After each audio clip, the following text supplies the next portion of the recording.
welcome to the WEX Wakeup for Wednesday, September 6th. I'm Christy Matino. Senate Majority Leader Chuck Schumer is urging Congress to get on the same page as the government funding deadline approaches. Schumer called on colleagues in the House to come together to avoid a shutdown. As we all know, government funding is set to expire on September 30th. By the end of this month, the House and Senate, Democrats and Republicans, all must get on the same page about keeping the government open and avoiding a pointless shutdown. Ahead of the August recess, the Senate Appropriations Committee approved all 12 bills in line with the caps laid out in the debt ceiling deal negotiated by President Biden and House Speaker Kevin McCarthy. That agreement limits overall national security spending, and in 2025, defense spending would be capped at $895 billion. That's a 1% decrease from the previous year. Now, this all sets up a clash with the GOP-led House, but time is running out. The House is scheduled to meet next week. That's just 11 days before the government's fiscal year ends on September 30th. And the impeachment trial of former Texas Attorney General Ken Paxton is underway. The Washington Examiner's Anna Giaritelli has details from Austin. Paxton is a third-term Republican who has served alongside Greg Abbott since 2015.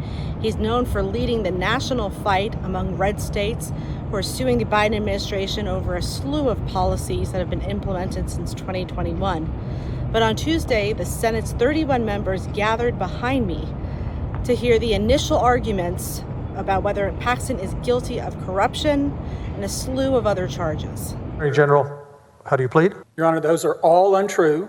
Therefore, Ken Paxton pleads not guilty. The charges were first brought in May by the House. They brought 20 charges at the time. The Senate has picked up 16 of those and is moving them forward.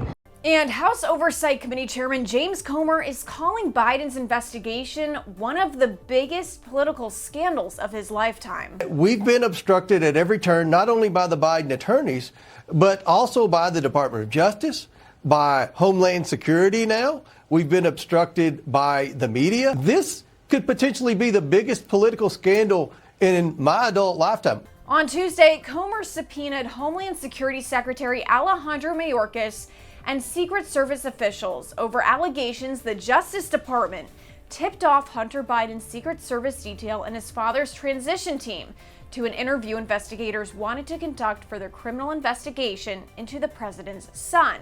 House Judiciary Committee Chairman Jim Jordan joined Comer on Hannity, adding that Republicans are coming at this from three sides.